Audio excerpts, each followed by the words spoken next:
After my father's death, I inherited his tech startup shares, but my fiancé said, "You're not smart enough to handle that money." I froze. The next day, I leaked the prototype he hid from investors and watched him get dragged off stage while screaming, "She doesn't know anything." Turns out, I knew everything. "Alina," he said, casually sipping his coffee like he hadn't just dropped a bomb, "you're an art teacher. You're not exactly equipped to handle something like this." He didn't even look up at me when he said it. "This?" I repeated, voice barely above a whisper. "You mean my dad's company? The shares I inherited?" "Exactly," Brennan said, like he was explaining basic math to a child. "It's complicated. I'm just saying, if you don't know what you're doing, you could ruin it. Or lose everything." I sat there in our kitchen, still in my hoodie from the night before, stunned. My fiancé, the man I loved and trusted, had just made it clear he didn't think I was capable. Not of running a company. Not of managing money. Not even of trusting my own father's decision. So I stayed quiet. The next day, I leaked his stolen prototype. I should probably start with a little background. My name's Alina York. I'm 38, and until recently, I was a middle school art teacher living in Seattle. Pretty ordinary life, all things considered. I had a good job, a cozy apartment in the university district, a few close friends, and what I thought was a stable, supportive relationship with Brennan, my fiancé of 2 years. My dad, Richard York, was a whole different story. He was a legend in the tech world, at least locally. He never courted media attention, but anyone in data security knew his name. He made his fortune quietly, selling a breakthrough encryption algorithm to Microsoft back in the early 2010s. After that, he invested in startups, mentored young developers, and kept building behind the scenes. He always said he wasn't interested in becoming rich, just in solving problems. We weren't close in the traditional sense. He wasn't warm or emotional. But he loved me in his own way. When my mother died, he raised me himself. He showed up to my art shows in college, even if he never quite understood them. Our relationship was built on mutual respect more than affection. Then, last October, he died of a heart attack. Just like that. He was 63, healthy, didn't smoke, barely drank. It was sudden and brutal. I was devastated. I still am. But the real unraveling didn't start until a week later, when I sat down with his lawyer, Janet Moreau, to go over the will. That's when I found out he left me something big. 34% ownership in a startup he'd been funding the last few years, Ardent Core. A cybersecurity firm with a prototype in development that, according to Janet, could reshape enterprise data protection. To me, that just meant he trusted me.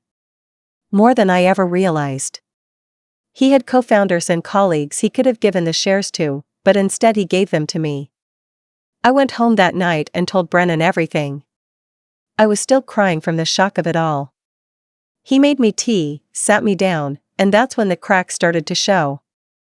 At first, he acted impressed. He asked questions, wanted to know about the product, the board members, the current valuation. But slowly, his tone changed. He got colder. Dismissive. That's when he told me I wasn't equipped. It was like someone flipped a switch. He said it calmly, like it was a helpful suggestion, like I should thank him for being honest. His words were smooth, careful, but underneath was this smug certainty that I couldn't possibly know what I was doing with something so important. The next few days were a blur. I told him I needed time and left to stay with a friend in Bellevue. I kept thinking maybe I was overreacting. Maybe I was being too sensitive. Maybe grief was making me paranoid. But then, I remembered something. About a month before Dad died, Brennan had mentioned a big pitch he was working on for a tech conference in San Francisco. He'd been secretive about it, more than usual. I didn't think much of it at the time. Just assumed it was work stuff.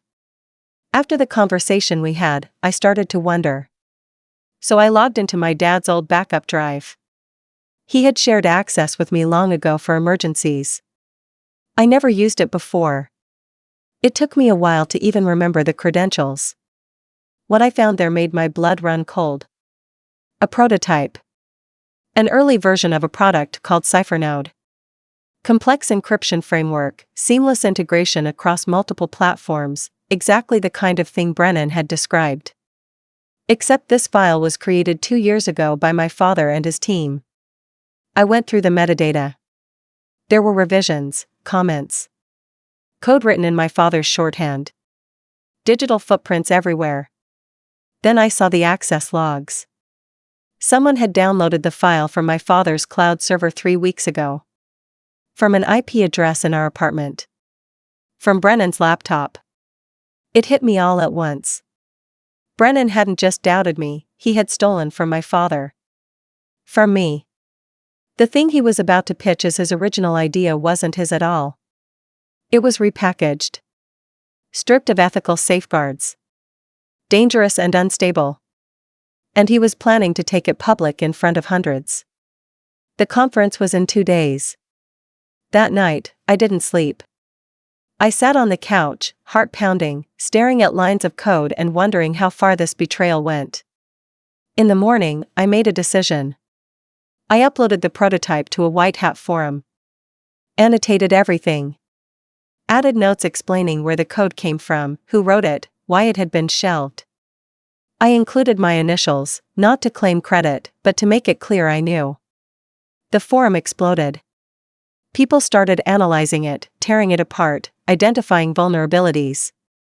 Less than 24 hours later, Brennan walked on stage at the Innovators Summit to pitch what he claimed was a new, groundbreaking encryption tool. I watched from a livestream, hands shaking. He barely got through his 3rd slide before someone in the audience stood up and shouted, "Is this CipherNode? This was leaked last night." And then, everything unraveled. The moderator stepped in. More questions were thrown at him. Screenshots came up. Someone showed the forum post. He stuttered. Turned red. Then white. Then furious. "She doesn't know anything," he yelled, pointing at the camera like a man possessed. "She's just a teacher." They cut the mic. Security escorted him out. He kept yelling all the way down the aisle. "It's mine. It's mine." And that, as they say, was that. His startup lost its funding that afternoon. Investors pulled out. The blogs picked it up. Within 48 hours, the headline was everywhere: Seattle startup implodes after stolen code exposed at Tech Summit. And I sat in my tiny kitchen, watching it unfold in real time. I didn't feel triumphant. Not really.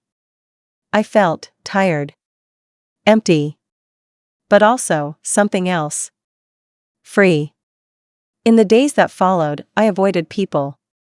I ignored my phone, deactivated social media, and let Brennan's calls go straight to voicemail. He tried everything: texts, emails, even a letter slipped under my friend's apartment door. The first message was angry. Accusatory. He said I ruined his career out of spite. He called me ungrateful. Said I didn't understand how hard it is to build something from the ground up. The next few were more desperate. Sad. Apologetic. The tone shifted from indignant to pleading. "Alina, I was under pressure. I didn't mean to shut you out. Please talk to me." I didn't reply. I couldn't. Every time I tried to open a message, my chest tightened. I wanted to scream. I wanted to cry. But most of all, I wanted to disappear. I think what hurt the most wasn't that he stole from my father, it's that somewhere along the line, he stopped seeing me as a partner and started seeing me as an obstacle. Someone to keep quiet. Someone to manage. Someone lesser. I kept going back to that moment in our kitchen, when he said I wasn't equipped to handle it. Not because he didn't think I had the experience, but because he genuinely didn't believe I was capable of learning. Like my intelligence had a ceiling, and he had already measured it. That kind of contempt doesn't come out of nowhere. It simmers. And I had missed the signs. Or maybe I didn't want to see them. I finally reached out to Janet, my father's lawyer. I asked her to walk me through the Ardent Core documentation again. I told her I wanted to understand everything, not just my shares, but the structure, the product, the people. She didn't talk down to me. She walked me through it step by step, and when she finished, she paused. Alina, she said gently, I've worked with your father for 18 years. He didn't leave these shares to you because he had no one else. He left them to you because he believed in how you think. Not what you know, how you learn. That was the first time in days I allowed myself to really breathe. Later that week, I met Suresh, one of Ardent's co-founders. We grabbed coffee in Bellevue Square Mall, near where my dad used to take me to the arcade as a kid. Suresh was in his 50s, soft-spoken, with kind eyes and a slightly disheveled beard that made him look more like a professor than a tech executive. He didn't treat me like a figurehead or a charity case. He asked me questions. Listened when I answered. Respected when I said, I don't know, but I'll find out. That simple interaction, that respect, was enough to shift something inside me. I started coming into the office once a week. Just to observe, at first. I sat in on product reviews. Listened to engineers brainstorm in whiteboard rooms. Jotted down acronyms I didn't understand so I could Google them later. Nobody knew what had happened with Brennan. I didn't tell them. Not yet. But I could feel something changing. It was subtle. The way they made space for me in meetings. The way someone would pause before explaining a term, or ask for my input after presenting a concept. Not because they thought I had the technical answer, but because they valued how I saw the people behind the product. My dad used to say the best engineers were the ones who understood fear, because fear is what makes people click the wrong link, open the wrong file, fall for the wrong email. He built systems for humans, not machines. I understood fear. I was living in it. But I was learning how to work through it. Brennan's fall from grace had sent ripples through our social circle, too. Friends we had dinner with monthly, couples we traveled with, they all seemed unsure how to talk to me. Some reached out with sympathy. Others stayed quiet. One woman, Cassidy, messaged me a week after the conference with nothing more than, "Are you okay?" I stared at the screen for 10 minutes before replying, "Not really. But I think I will be." Cassidy invited me for coffee. When I arrived, she hugged me without saying a word. We sat on the patio of a little cafe in Fremont, watching the canal boats go by. "I never liked how he spoke to you," she said finally, her voice low. It always felt performative. Like he thought he was smarter than everyone in the room. I nodded. "You're the first person to say that out loud," I whispered. We sat in silence for a long time. It was the first moment I felt truly seen since this all started. Meanwhile, Brennan had gone dark online. His company's site was down. His LinkedIn profile was scrubbed. A few tech gossip blogs ran follow-ups, most of them framing the story as a cautionary tale. Don't steal code from the dead father of a tech legend's daughter. Some painted me as a vengeful woman with a vendetta. Others called me a whistleblower. I didn't feel like either. I felt like someone trying to stitch her life back together without a pattern. One night, I went back to the apartment we used to share. I had asked him to be out for the weekend so I could pack my things. He agreed. His handwriting was still on the whiteboard. Half a grocery list. Some sketch of a wireframe. The kitchen still smelled like his cologne. I walked from room to room, putting my life into boxes. Books I hadn't touched in months. Sweaters I stopped wearing because he didn't like the color. Notes on the fridge that now felt like they belonged to strangers. When I reached the bookshelf in our bedroom, I found something that made me stop. A printout. Slipped behind some product design books. It was the CipherNode code, annotated in Brennan's handwriting. My dad's original file, with edits, diagrams, pitch notes. And a sticky note.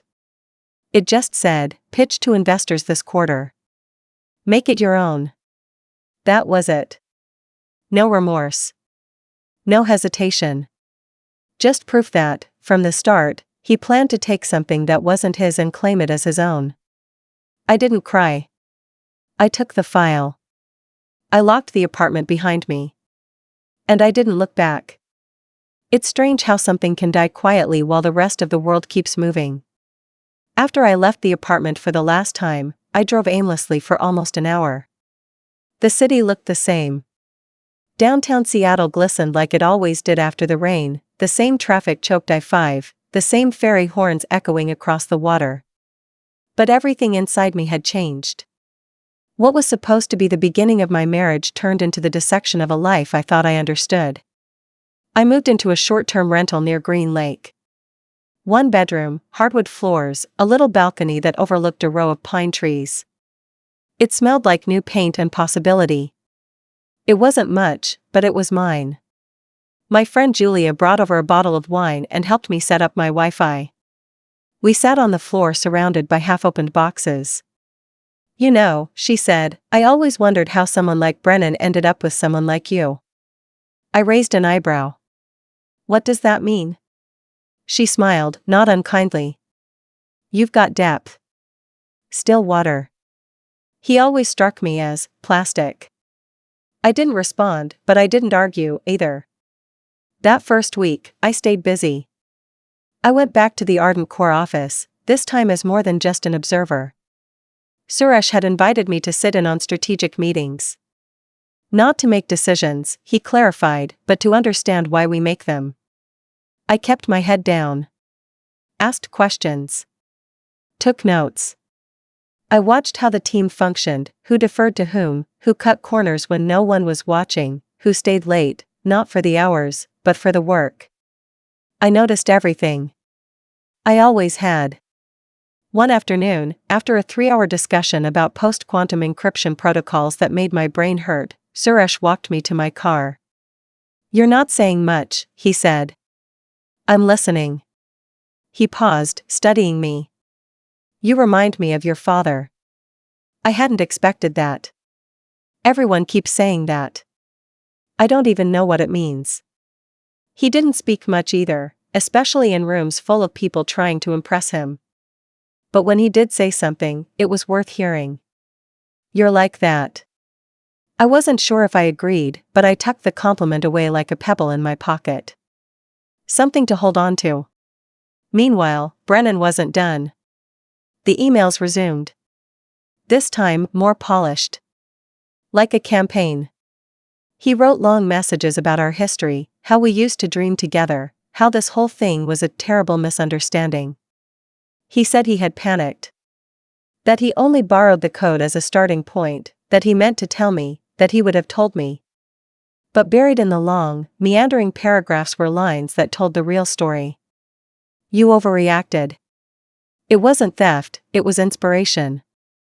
You humiliated me. I can't believe you'd turn on me like that. I built that pitch. You had no right to ruin it. No matter how soft the tone, the message was always the same, he wasn't sorry for what he did. He was sorry he got caught. And furious that it was me who caught him. I never replied. A few weeks later, a package arrived at my door. No return address. Inside was a small black notebook, the one he used to sketch out early product designs. I opened it carefully, half expecting it to explode with guilt or manipulation. Instead, I found pages torn out. Dozens of them. The remaining pages were scribbled with phrases, many crossed out, some underlined angrily. She doesn't know anything. Why did she leak it? Did she always know? How much did Richard tell her? That last one stayed with me. Because, truthfully, my father hadn't told me much. Not about Brennan. Not about his company. Not about what he really thought of either. But maybe he didn't need to. Maybe leaving me those shares was his way of telling me everything he hadn't said out loud. Still, part of me kept wondering, what did Brennan think would happen? That I'd sit quietly while he paraded stolen work on stage? That I'd just hand over control of something my father had spent years building because he said I wasn't equipped? I think he really believed I wouldn't question him. That I'd let him drive because I'd always been the quieter one, the creative one, the one who didn't belong in rooms with graphs and venture capital terms. That's the thing about men like him. They mistake silence for submission. I was learning not to be silent anymore. Meanwhile, Ardent Core had begun attracting interest. The prototype was being rebuilt from the ground up, with a new ethics framework, stronger verification, and a broader focus on usability. I wasn't writing code, but I was part of the design review process, and more importantly, part of the conversation. Every so often, I'd sit in my rental, rereading old text threads from Brennan. It was like watching two different people inhabit the same body. The charming, curious man I fell in love with, and the cold opportunist I ended up exposing. Julia said something to me one night that stuck. Maybe the real heartbreak isn't that he changed. Maybe it's that he never changed. You just finally saw the full picture. She was probably right. I went back through old emails, old voice notes. Times he spoke over me in meetings with friends. The way he always took the credit when we hosted dinners, like he did all the cooking, when I did most of the prep. The times he called me sweetheart in front of other men, but overly sensitive when I challenged him in private. None of it felt like torment at the time. Just the slow erosion of equality. A tiny tilt in the balance of power. Until it wasn't so tiny anymore. I started writing things down. Not to publish, not for revenge, just for myself. To track the patterns. To remind myself of what I'd survived. One entry read, "He didn't steal from my father. He stole from the part of me that still wanted to believe he was good." Another, "He said I was lucky to have him. But I'm starting to think he was lucky I didn't see through him sooner." And another, shorter still, "He said I wasn't equipped. But I was equipped enough to end him." It had been about 5 months since the conference implosion when the next chapter of the fallout began. I was in the Ardent Core office more regularly now, still not officially in a full-time role, but very much present. I wasn't trying to run the place. I didn't have the technical know-how, and I wasn't going to pretend I did. But I brought something else: long-view strategy, people awareness, pattern recognition. My dad had spent his whole life focusing on the details. I was learning to see the whole picture. One Tuesday morning, Suresh pulled me aside after a product roadmap meeting. "There's something you should see," he said. He handed me a printed report. Legal language. A familiar name. Brennan Hale. Apparently, he had tried to start another company, a quiet little stealth mode thing with a different name, in a different state. Some vague consulting/product venture based in Portland. The new pitch wasn't exactly CipherNode, but it had familiar bones: AI-enhanced encryption, productivity tools, blah blah blah. But what caught Suresh's attention was that Brennan had contacted one of Ardent Core's former engineers to consult. Bad move. That engineer, a quiet but meticulous guy named Renji, had flagged it immediately and sent word up the chain. I read through Brennan's email to Renji. Same tone as always. Like he was inviting someone to a party he was throwing just for them. Charm disguising control. This time, I didn't freeze. I asked Janet, my father's lawyer, what our options were. Not out of anger, out of principle. "He's not using our code," I said. "But he's using the ideas, and he's trying to rebuild his reputation using the bones of what he stole." Janet nodded, understanding immediately. "I'll draft a cease and desist," she said. "It'll slow him down at least." "No," I said. "I have a better idea." The next day, I made a phone call to a contact from the forum where I had leaked the prototype months ago. A cyber ethics researcher who had helped tear the code apart back then and had since reached out to thank me for what I did. His name was Ivan. He ran a nonprofit dedicated to tech transparency and ethical innovation. I asked if he was still planning that podcast series, the one where he interviewed insiders about gray zone behavior in Silicon Valley. He was. "I have a story for you," I said. "But I won't talk about myself. Just what happened. The facts." He jumped at it. So I gave him everything. Not my name, I wanted that to stay buried for now. But I provided the leaked code, the access logs, the evidence of Brennan's involvement, and the new venture he was quietly trying to build. I walked him through every timeline, every betrayal, every time Brennan used his charm to climb up someone else's ladder. A month later, Ivan released a 3-part podcast called The Borrowed Genius: How Startup Culture Rewards Theft Over Talent. It didn't name Brennan. But it didn't have to. Everyone in our circle knew who it was about. So did his former backers. And this time, it didn't explode with rage or scandal. No shouting. No dramatic stage exits. It was quiet. Methodical. Like a steady wave that swept away whatever little credibility he had left. Potential investors pulled out. His new project lost traction. By the time the second episode aired, the site for his Portland company had been taken down. Word spread quietly among tech networks that he was too risky. He tried to deny it at first. Claimed he was being slandered. That some bitter ex was on a smear campaign. But there were too many receipts. Too many inconsistencies. And too many people who remembered what happened in San Francisco. A few weeks later, I received an envelope in the mail. No return address again. Inside, there was a short note written in block letters: "I hope you're happy." I folded it up, poured myself a glass of wine, and slid the note into the drawer of my desk, right next to a photo of my father. I said out loud, to no one in particular. That summer, I hosted an open house at Ardent Core for local teachers and tech educators. We were building out a new pilot program, cybersecurity education for high school girls, designed by women in the industry. I didn't code. But I helped shape the messaging, the access points, the outreach. I knew how to speak to the ones who felt left out of the conversation, the ones like me. One of the girls asked, "Did you always want to be in tech?" I smiled. "No," I said. "But I always wanted to understand what people were afraid of. And I learned that a lot of people in this world are afraid of women who stay quiet and pay attention." She laughed. "Sounds like a superpower." I winked. "It is."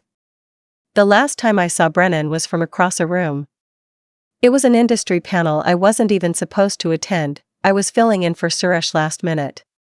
He was there in the back row, sunglasses tucked into his collar, trying to blend in. I didn't say anything. I didn't need to. He saw me. I saw him. And then he looked away. It was quiet. But it was everything.